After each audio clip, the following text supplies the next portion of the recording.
So guys almighty guidance के YouTube channel पर आपका हार्दिक स्वागत है। तो गाइज आज है मंडे 4 मई 2020। तो गाइज करंट अफेयर्स में आज फिर से हम कुछ इंपॉर्टेंट क्वेश्चंस विद एक्सप्लेनेशंस देखेंगे और काफी सारे इंपॉर्टेंट कंसेप्ट्स जो हैं आज की वीडियो में आपके क्लियर होने वाले हैं। लेकिन गाइज वीडियो शुरू करने से पहले देखते हैं कुछ खूबसूरत लाइनें। देखिए थॉमस एडिसन ने क्या सुंदर विचार दिए हैं। उन्होंने कहा है there is no substitute for hard work, कि अगर आपको अपनी मंजिल पानी है और आप सोच रहे हैं कि हार्ड वर्क के बिना वो मिल जाएगी, तो गाइज ये कदापि नहीं होगा। ये एक बार नहीं, ये हजारों बार अलग अलग राइटर्स ने, अलग अलग फिलोसफर्स ने जो है ये बात बोली है। तो गाइस कहने का एक ही तात्पर्य है कि आपको अपने हार्ड वर्क में मगन रहना है और एक ना एक दिन ऐसा आएगा जब आप अपने मिशन में सक्सेसफुल होंगे।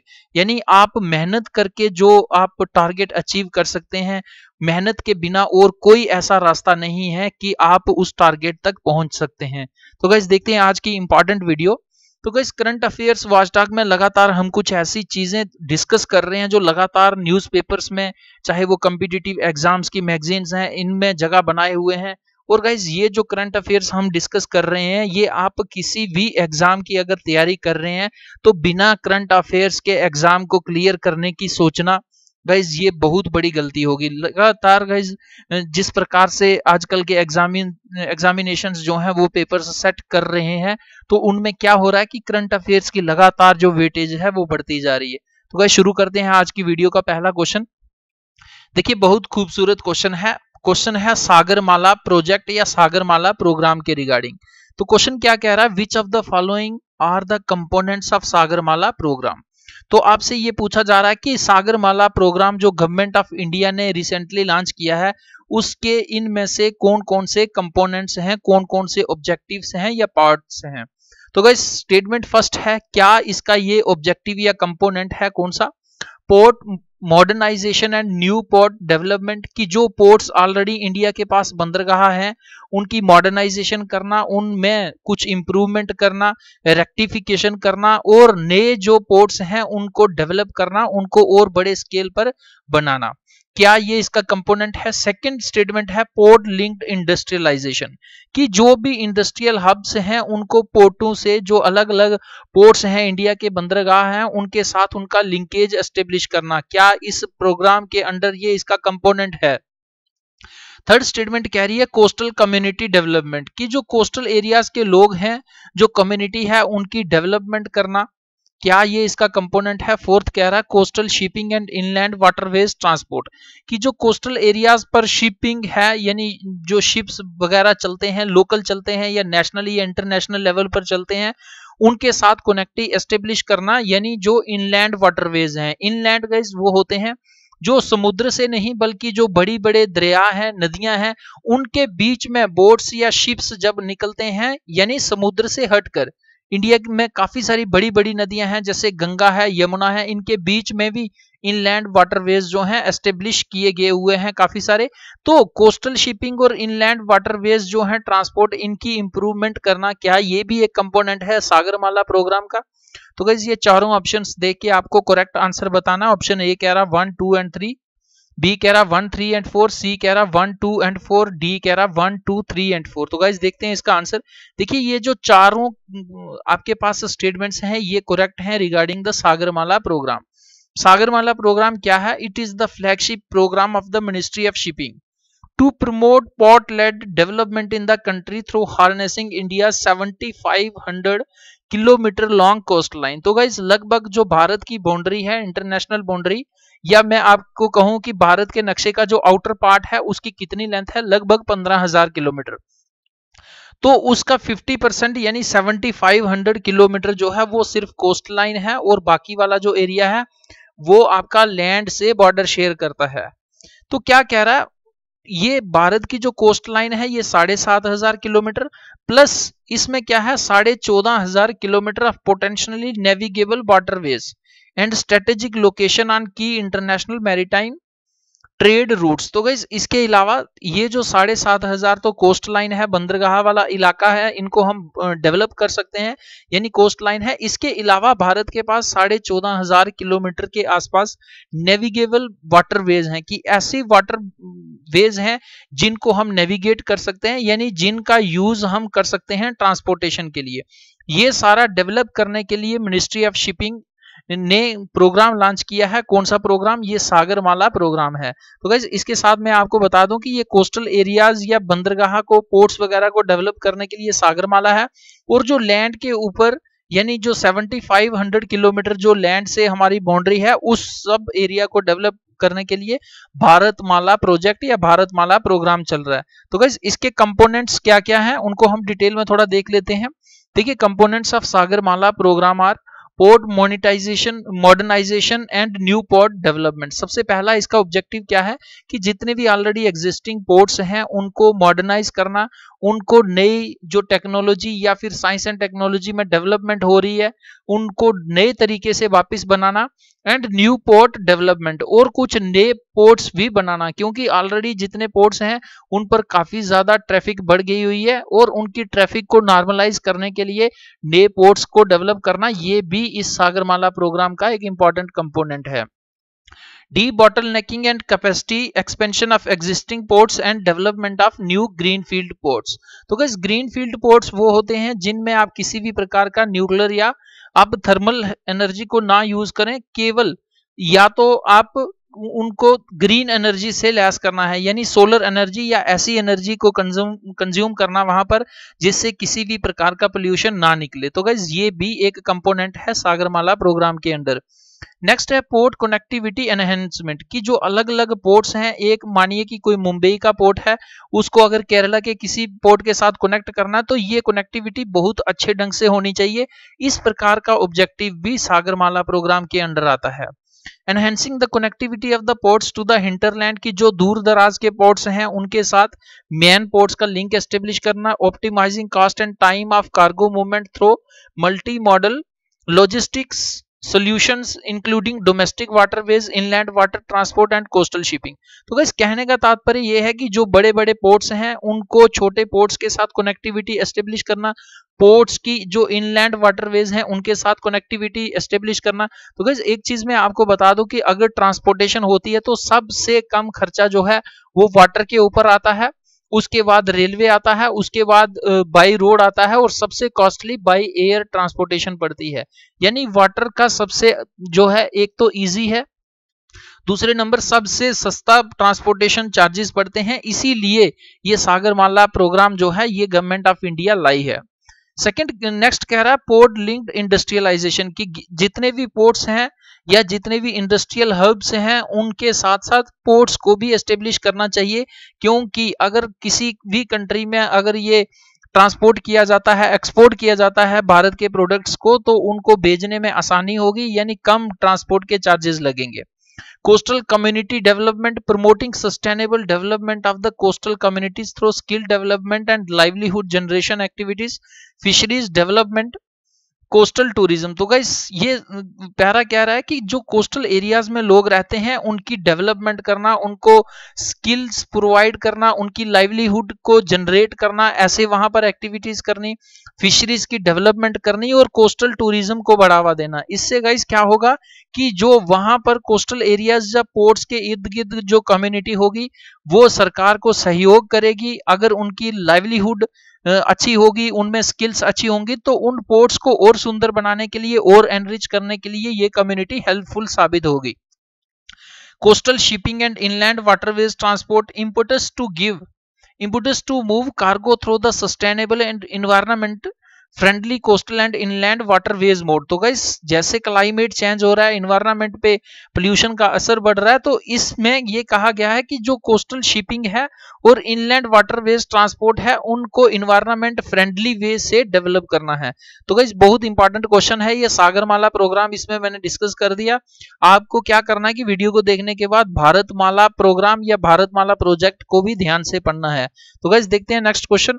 देखिए क्वेश्चन काफी ज्यादा इंपॉर्टेंट है क्योंकि रिसेंटली केजरीवाल और सेंट्रल गवर्नमेंट की रसाकसी शुरू हो जाती है। इसी C40 सिटीज की एक समिट होती है यूरोप में, और उसमें जब सेंट्रल गवर्नमेंट केजरीवाल को नहीं अलो करती है तो ये C40 जो अपनी ऑर्गेनाइजेशन है ये काफी ज्यादा न्यूज में रहती है। तो क्या है, consider the following statements regarding the C40 cities कि C40 सिटीज एक प्रकार का प्रोग्राम है, एक ऑर्गेनाइजेशन है जिसमें मीटिंग्स होती हैं अलग अलग सिटीज के मेयर लेवल के जो हेड्स होते हैं उनकी। तो इसके रिगार्डिंग आपके पास दो स्टेटमेंट्स हैं, दोनों में से आपको इनकरेक्ट बताना है। स्टेटमेंट फर्स्ट कह रही है C40 is a group of 40 cities around the world that is focused on tackling climate change and driving urban action that reduces greenhouse gas emissions and climate risks while increasing the health, well-being and economic opportunities of urban citizens। तो ये C40 एक group है जिसमें 40 cities हैं और ये पूरे world से हैं। इनका मेन उद्देश्य क्या है कि क्लाइमेट चेंज का जो असर है इसको टैकल करना है और जो अर्बन एक्शन लेना है इस प्रकार का कि अर्बन एरियाज में इस प्रकार की एक्टिविटीज करनी है कि जो ग्रीन हाउस गैसेस का एमिशंस है ये लगातार बढ़ता जा रहा है, इसको कम करना है और जो क्लाइमेट से रिलेटेड रिस्क्स हैं इनको भी कंट्रोल करना है।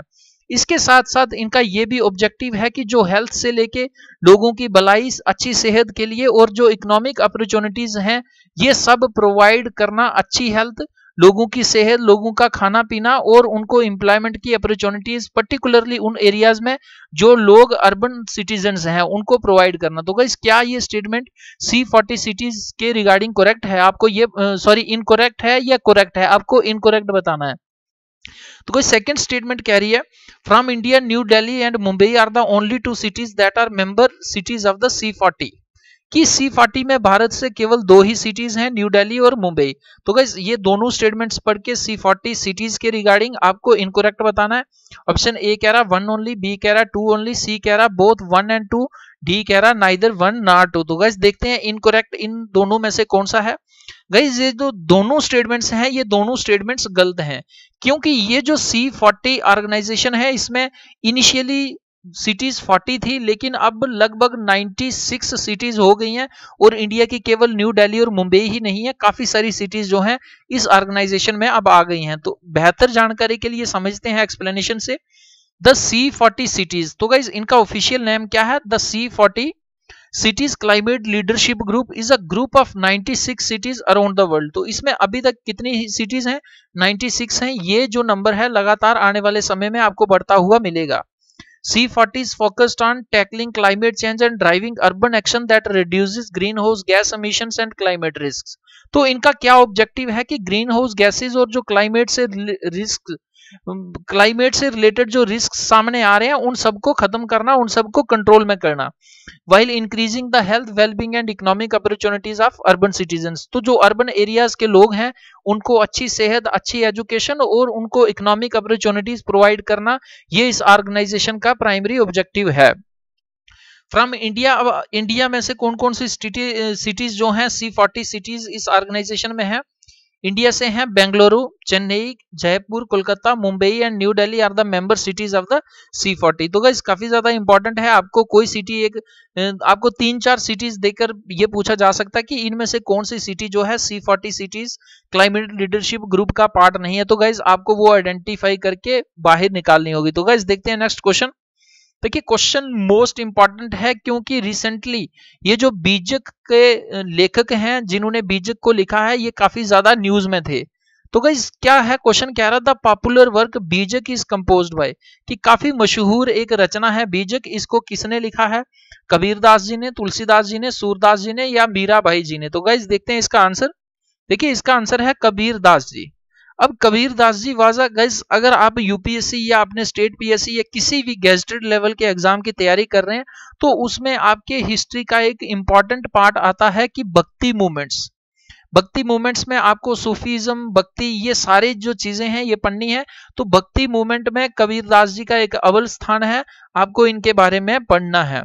Kabirdas was a 15th century Indian mystic poet and saint. Guys mystic वो होता है पोएट जो अपने आप को परमात्मा के प्रति समर्पण कर दे, यानी जो भी बात करे वो अपने प्रभु की, अपने इष्ट देव की ही बात करे। Kabirdas was a 15th century. तो गाइस ये लगभग 1400 से लेके 1500 सेंचुरी के बीच में रहे। ये Indian mystic poet and saint थे whose writings influenced Hinduism, Bhakti movement and his verses are found in Sikhism scripture Guru Granth Sahib. तो गाइस इनका कंट्रीब्यूशन हिंदुइज्म में जो भक्ति आंदोलन चला उसमें बहुत बड़ा था और इनकी काफी सारी जो रचनाएं हैं वो सिखिज्म के गुरु ग्रंथ साहिब में भी शामिल की गई हैं। The impressive works of Kabirdas are generally the collections of dohas and songs. तो इनके काफी सारे जो इंटरेस्टिंग वर्क्स हैं वो या तो कॉपलेट्स के रूप में हैं या फिर सॉन्ग्स के रूप में हैं। The total works are 72 including some of the important and well known works are Rekhtas, Kabir Bijak, Anurag Sagar, Kabir Bani, Kabir Granthavali, the सुगनिदान, मंगल, वसंत, शब्दाज जिनको हम शब्द कहते हैं हिंदी में, साखीज एंड होली अगम्स। तो गाइस ये काफी सारे आपको क्या करना कि ये जो बीजक हो गया, कबीर ग्रंथावली हो गया, कबीर बानी या फिर अनुराग सागर, मंगल हो गया, शब्द हो गए, साखीज हो गए, तो ये जो कुछ इंपॉर्टेंट रचनाएं हैं ये कबीरदास जी के बारे में ये पूछे जाने की संभावना है। तो गाइस देखते हैं नेक्स्ट क्वेश्चन। देखिए क्वेश्चन कह रहा है कंसीडर द फॉलोइंग स्टेटमेंट्स। आपके पास हेपेटाइटिस बी के रिगार्डिंग 3 स्टेटमेंट्स हैं और तीनों में से आपको करेक्ट बताना है। स्टेटमेंट फर्स्ट कह रही है according to world health organisation no country in the south east Asia region have successfully controlled hepatitis B. तो गाइस इंडिया भी साउथ ईस्ट एशिया में ही पड़ता है, तो इसीलिए ये क्वेश्चन इंपॉर्टेंट हो जाता है क्योंकि WHO, देखिए ये आपके पास 3 स्टेटमेंट्स हैं, तीनों स्टेटमेंट्स को पढ़ के आपने करेक्ट बताना है। तो फर्स्ट स्टेटमेंट क्या रही है, क्या ये करेक्ट है?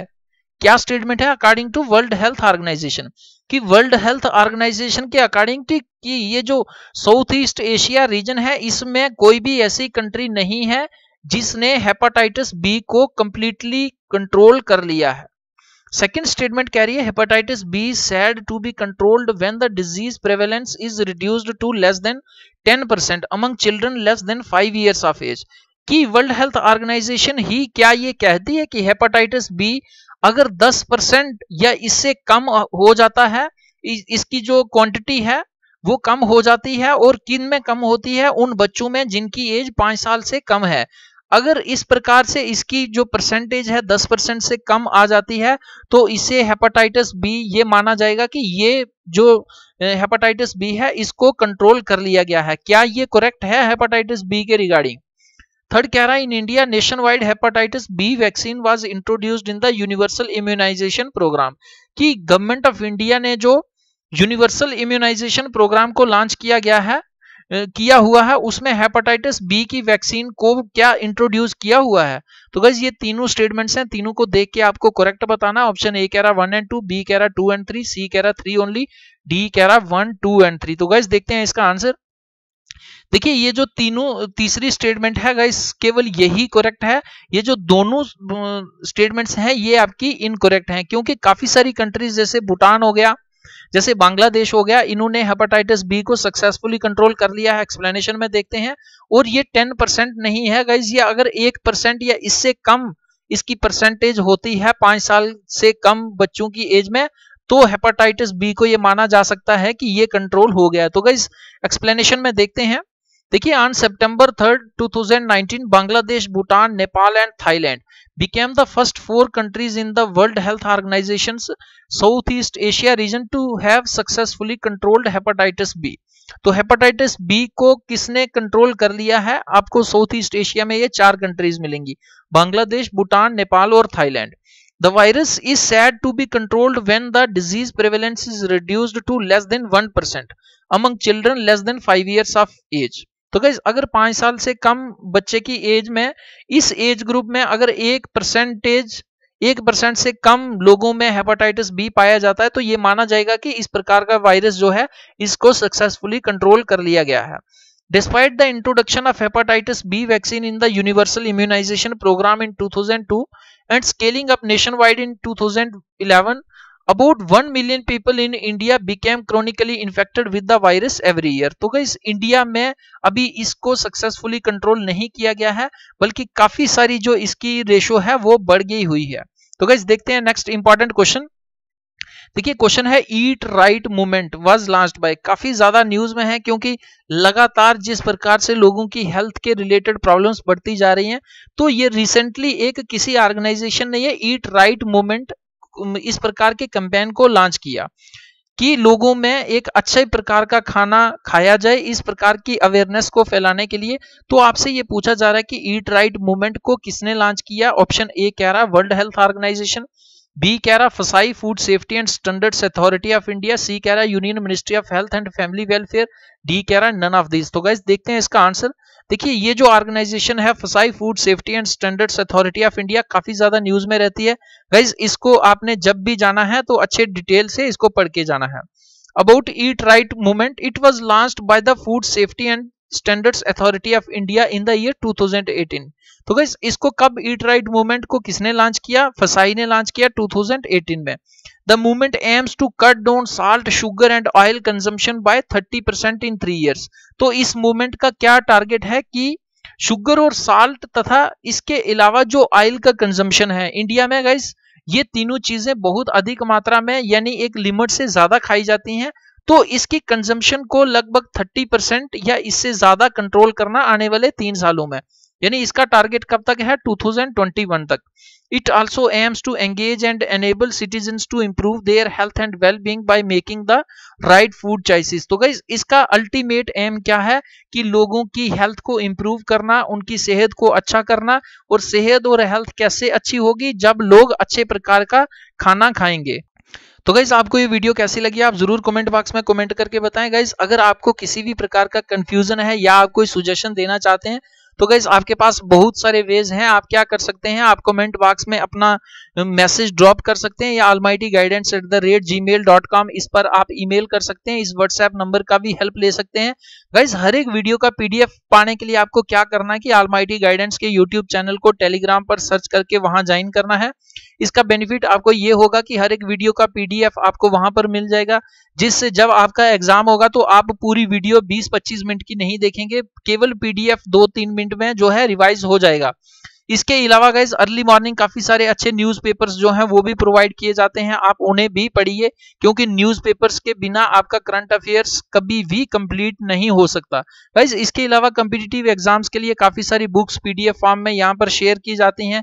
गाइस अगर आपको वीडियो अच्छी लगती है तो आप इसे जरूर लाइक करें। गाइस अगर आप किसी भी प्रकार की और सहायता चाहते हैं तो आप फेसबुक ऑलमाइटी या कहीं पर भी आप मैसेज को ड्रॉप कर सकते हैं। गाइस लगातार वीडियोस को पाने के लिए आपको क्या करना है कि ऑलमाइटी गाइडेंस को सब्सक्राइब करने के बाद रिंग बेल आइकन पर ऑल पर क्लिक करना है, ताकि जो भी नई इंफॉर्मेशन यूट्यूब पर चढ़ाई जाएगी वो आपको एक अलर्ट के रूप में नोटिफिकेशन आपको मिल जाएगा। गाइस वीडियो देखने के लिए धन्यवाद। जय हिंद, जय भारत।